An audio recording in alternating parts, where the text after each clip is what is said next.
Okay. Outsourcing has been around for a while, especially in the tech industry.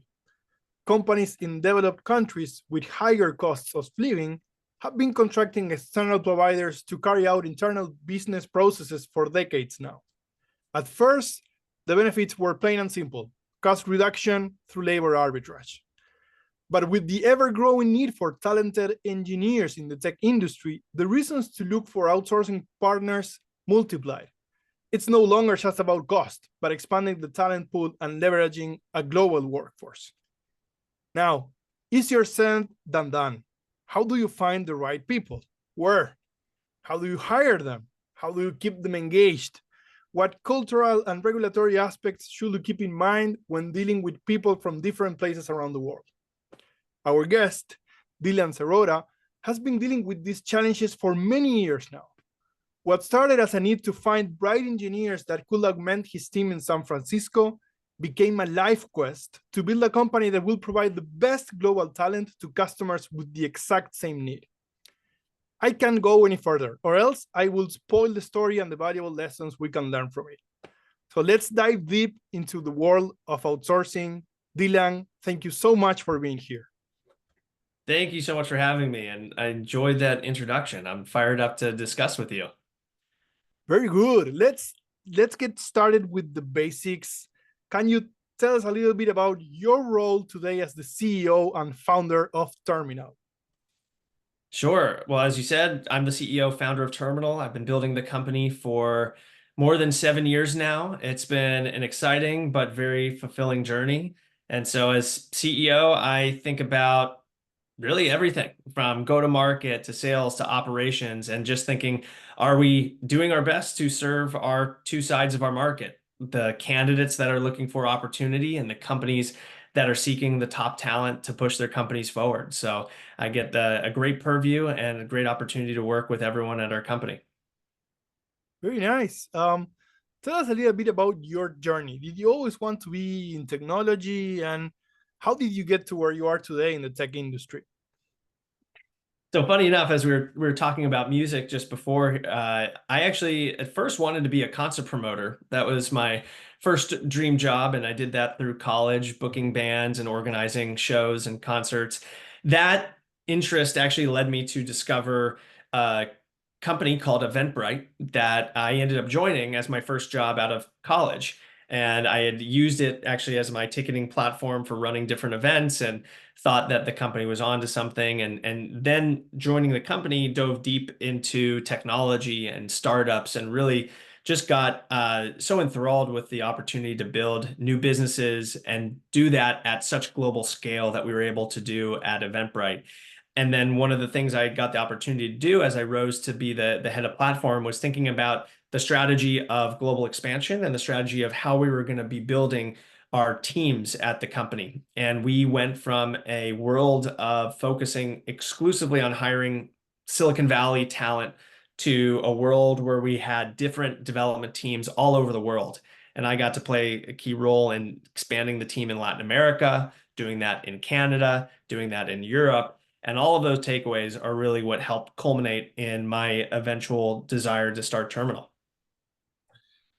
What were some of the lessons that you learned along the way? Was it easy to hire people in some of those remote places? Um, how was that story? Yeah, there's always I feel like there's always interesting outcomes when you go in with a lot of naivete to something that we didn't know, which was how to do that. And we tried to do it ourselves when I was at Eventbrite, and we learned a lot of valuable lessons. But I think most importantly, I feel like I got some key insights. The valuable lessons were around it was very difficult to source talent. The means of sourcing talent in the US were not equatable to different markets in Latin America. Most notably, most recruiters in the US relied on local networks of understanding the local ecosystems. They would host events, they would bring people in person, but then they would also lean on service like LinkedIn to be their one repository of candidates. When we went to Latin America, especially around the time 2012, 2013, 2014, And even now, LinkedIn isn't fully penetrated. It's not the one reliable source to be able to identify talent. It doesn't give you a lot of the insights that you'd be looking for in terms of your recruiting. And we didn't have a network based down there. So we got very lucky in terms of how we did it, which was bringing on a great initial team that had very, very deep networks. And we leveraged a lot of referrals. And as long as we kept the talent density very high in the beginning, the referral network really enabled us to identify and pull in other great people in those markets. Compliance, opening up an entity, HR, all those things were definitely huge lessons in just how broken the system was in setting up entities around the world, and felt like there was a lot of opportunity there. But overall, I just felt the key insight was really the talent quality. And I think everyone on the team was extremely surprised from only working with peers in Silicon Valley to all of a sudden having these peers in Latin America that were phenomenally talented, extremely skilled technically, and had an awesome work ethic that really even outpaced some of the folks locally. It really opened my eyes of, this is going to be how the future of companies are built. They're not built around locations. They're built leveraging all of the strengths and benefits of the global workforce and bringing the company to the talent and opportunity rather than bringing the talent to the company. I love that story, and the importance of boots on the ground, right? Those local leaders that are going to help you make everything easier. And so this was happening. You were still at Eventbrite. When and how did you decide you wanted to be a founder and get started with Terminal? And how was that part of the story? I always felt deep down that I wanted to start and run my own company. And I felt like when I was at Eventbrite, it wasn't just a job. It was, I'm studying how you do this. How do you build a company? What are the challenges you have, from hiring people to managing budgets to executing a product roadmap, to even fundraising? How do you tell a story to investors on what your vision is as a company? And I luckily had a great set of people that I looked up to, that I learned a ton from the founders of Eventbrite through the other executive team that I got to work with and learn from. So I always kind of knew deep down that's what I wanted to do. And then it wasn't really until going through that experience of seeing the global expansion that I saw, hey, this is really an opportunity, that the world is moving to be global. I think the future, which at that time was a bit contrarian, the future is going to be much more remote dominated. This was kind of pre-COVID. And I felt like there's a huge opportunity if things are going global. The way that you can have most efficiency in a global market as opposed to a hyper local is going to be through a marketplace type of model. And so I felt like there was no company approaching it that had the insights and also had that vision. And that really propelled me that I was in the right opportunity, the right timing to branch out and do that. Lucky enough as well, I partnered with a startup studio called Atomic Ventures. And Atomic Ventures is a studio VC, which means that they don't just invest in companies, they build companies. And so by joining Atomic initially as a founder in residence, I had this whole support infrastructure around me to help get this vision off the ground. And that really was helpful for me to make the jump into starting the company, knowing that I had not just myself and putting everything I had at risk, but actually having some infrastructure that could help make it more successful, help to de-risk it in certain ways, and help allow me to have much more focus on the vision of the company rather than all the other things you have to tackle if you were starting your own company from scratch. Very important. And then, so Atomic Studio, a studio and a VC that created an inflow of companies that needed what you were providing. But then you build the marketplace, and then you started getting a lot of great talent, especially in Latin America and other places, to join your marketplace and to wanting to participate in what you were building. How was that? How can you describe more about your relationship with Latin America, how all of this started, and how this influenced your work and your success? Sure. Our first market that we opened was actually Canada. And we selected Canada for a variety of reasons. But as you're starting out a company, what you really want to do is take the first step to prove that your thesis is right. And Canada offered actually an easier opportunity for us to do that first.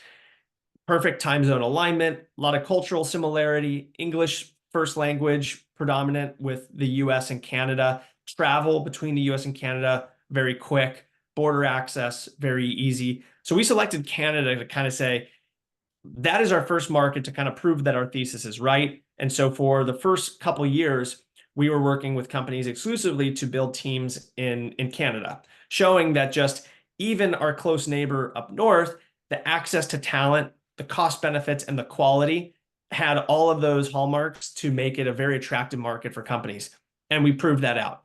The second market for us was Latin America. And our market entry point was first Mexico. And since then, we've expanded to Costa Rica, Colombia, and Chile as well. And what we have found is a lot of the things we believed were right, that the talent quality is very strong. There's a huge desire of technologists within Latin America to work on the most exciting technologies, to be part of a startup, to be part of a team that is accomplishing something big and ambitious, and to be part of that culture that I think has been for a large time kind of captive within Silicon Valley, but now is opening up a lot more to the global workforce. And so my relationship with Latin America started as we started expanding down there, and have just had a phenomenal experience with our teams and the candidates and the relationships that we've developed across those markets, like I mentioned. And do you get to travel often, visit some of those places, Mexico, Costa Rica, Colombia, and others?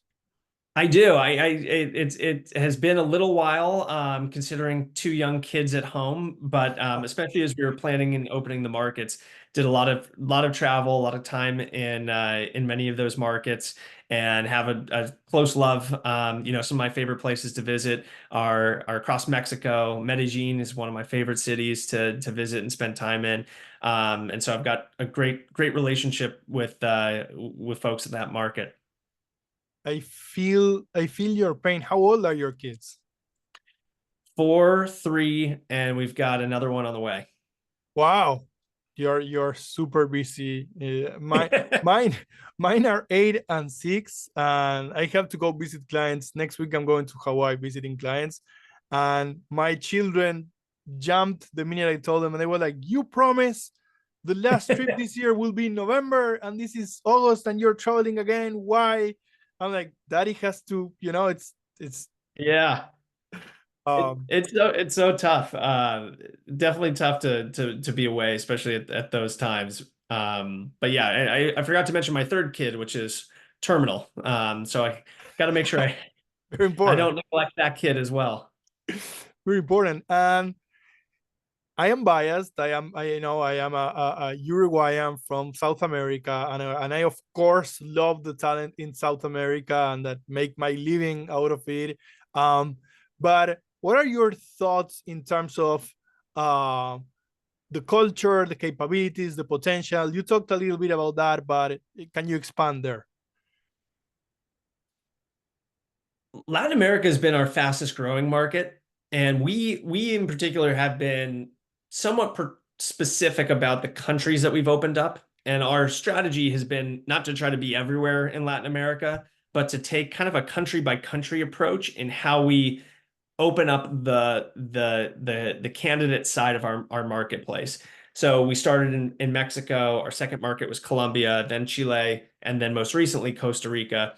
And one of the reasons we do that is we try to really build deep relationships within the market and deeply understand the nuances of that market. So understanding what are all the high reputation engineering companies within that market? How did they acquire talent? What are the best computer science programs across each country? How do the students from those graduating programs, where do they go?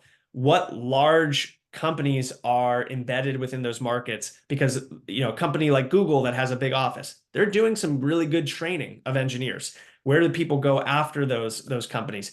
So we try to do a lot of that analysis and then try to go deep in a market rather than going too broad. And so that's kind of kept us into these zones that we've focused on so far. But really, you've got a great combination of things happening.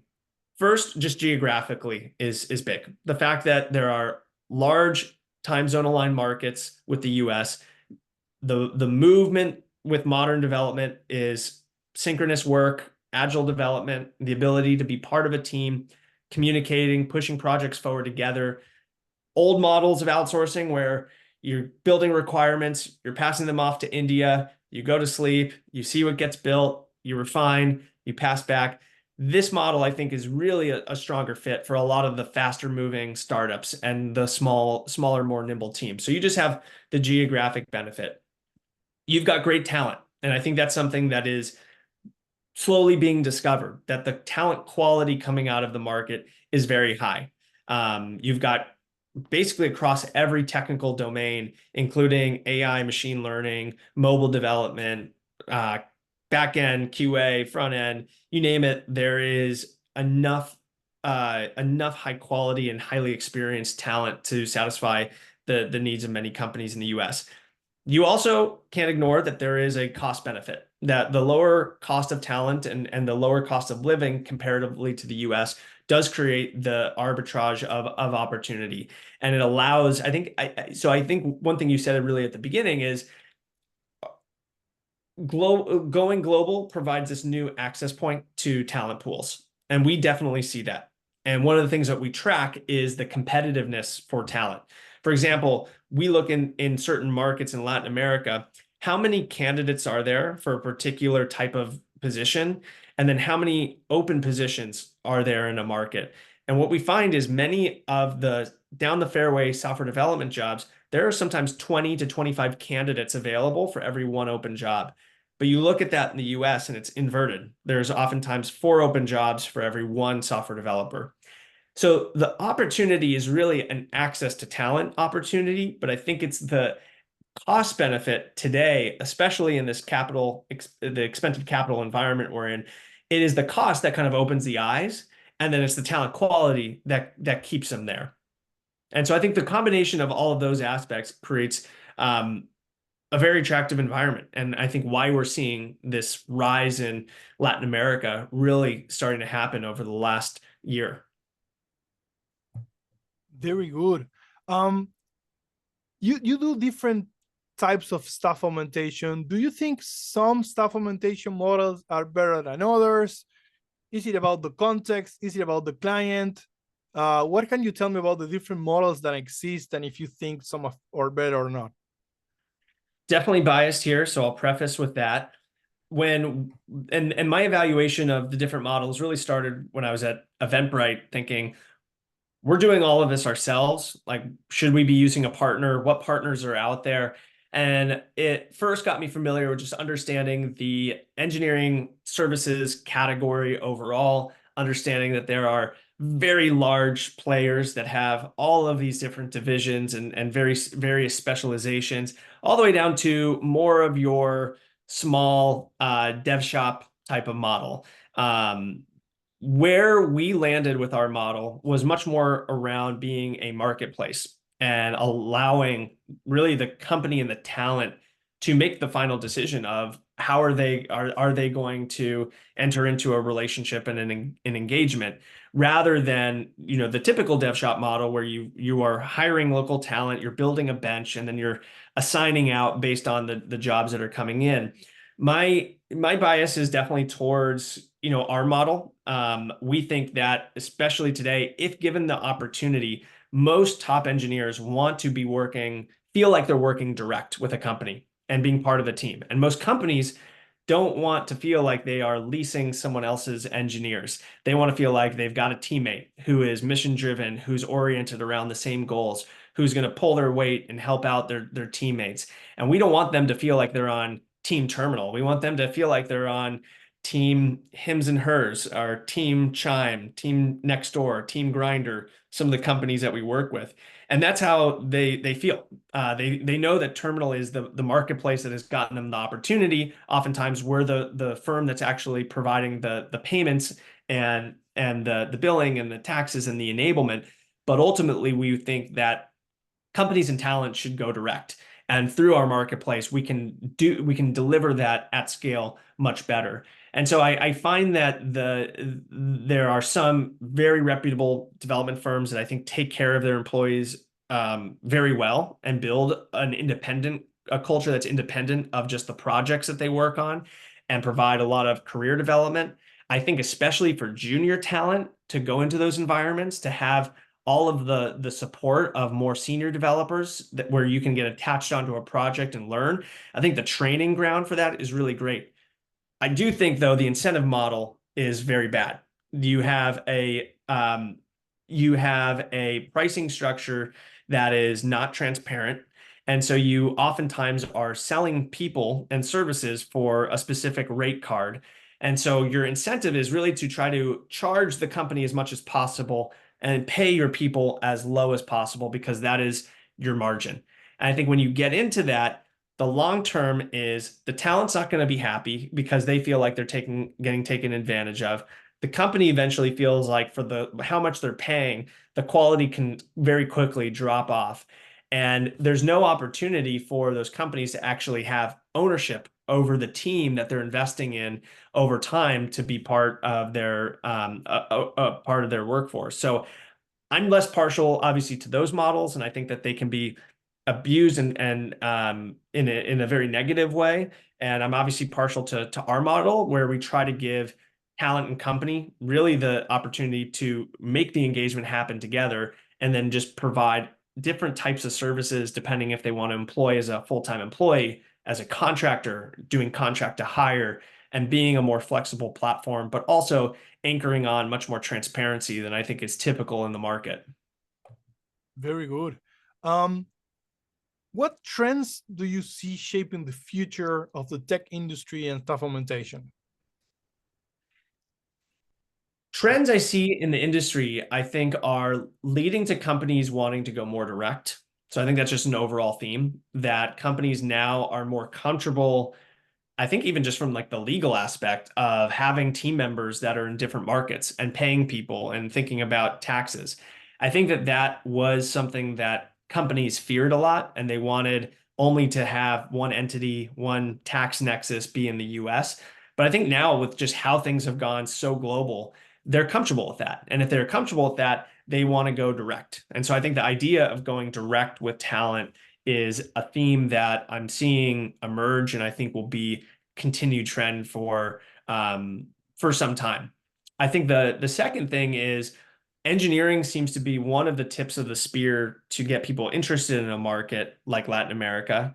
But I'm actually seeing a trend across different other areas of business: marketing roles, business analysts, data scientists, accountants. And so I think this trend of maybe the engineering talent gets you into the market to begin with, but I think we'll see a bleed of other roles that will end up being very attractive to having nearshore types of teams built out. And how are you getting ready for both of those? We're looking to expand the types of positions and roles that we work with. At the beginning, we were very focused on being narrow. And part of that was we wanted to build the two sides of the market. We had to build demand. We also had to build the pipeline of talent and the pool of candidates that were coming in. And so our philosophy was be very narrow with the types of positions that you have, or the SKUs that we kind of thought about them in a marketplace model. Be narrow with your SKUs, and then over time you can add and add and add. So we went from basically front end, back end, full stack.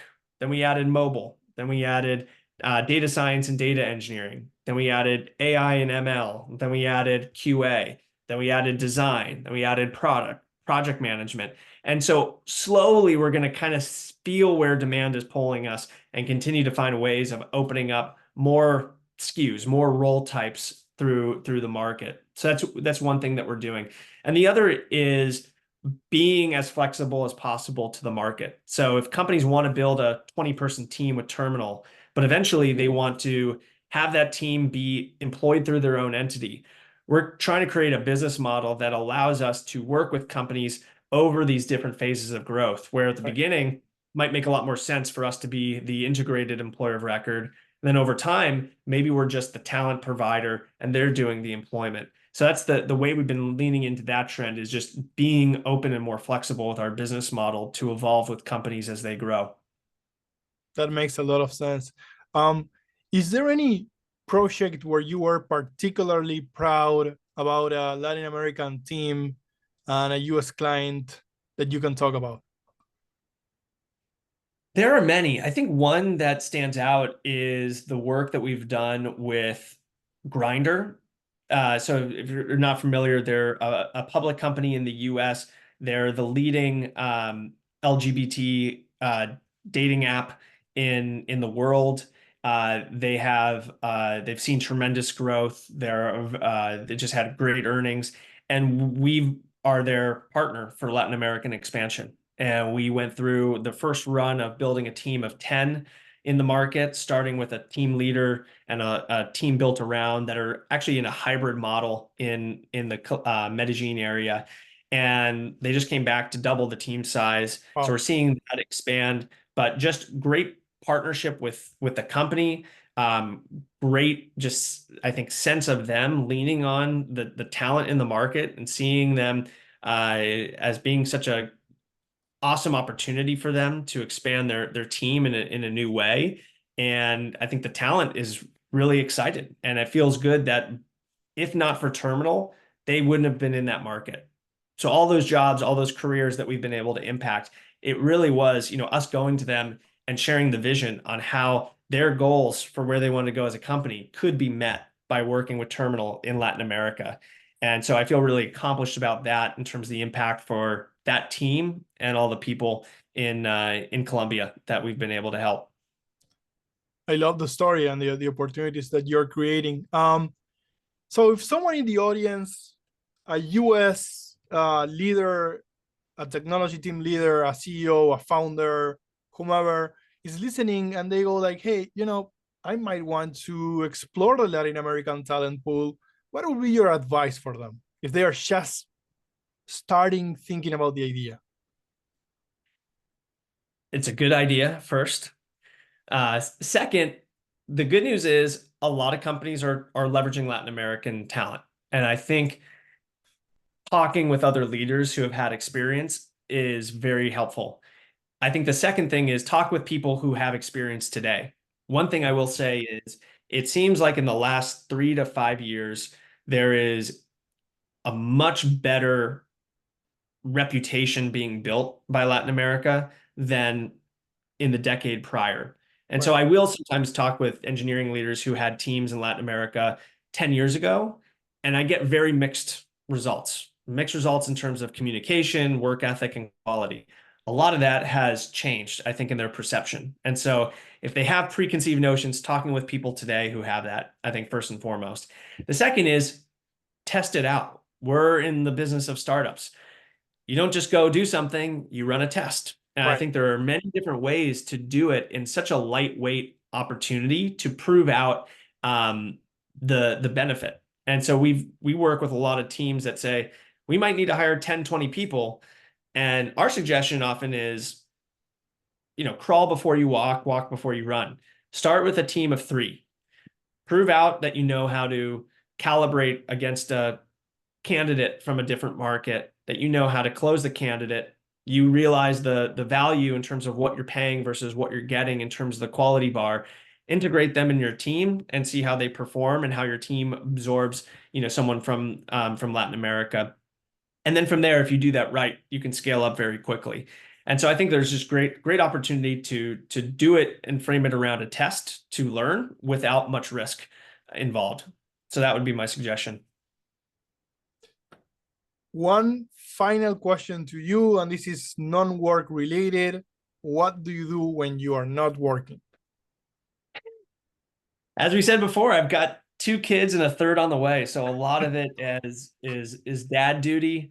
going to parks or just letting them try to wrestle me to the ground, which often happens. Um, and besides that, I play guitar. I love to play tennis. I was a very competitive tennis player growing up. I kind of burned out, gave it up for a while. I'm just getting back into it, largely inspired by watching, Wimbledon this past year. So I'm getting back into the tennis game, which has been great. And yeah, besides that, just enjoy anytime getting outside here. Very, very nice. Dylan, this has been an amazing conversation. I appreciate you. You say things that are very close to my heart because of what we do and because of South America. And I've heard about you before. I love your content. I love what you're doing. Your reputation precedes you, and this was a confirmation of all the great things I have heard about you before. So thank you for being at my show. Very kind. Thank you so much for having me, Mateo, and I hope that we get to meet in person at some point soon. Yes.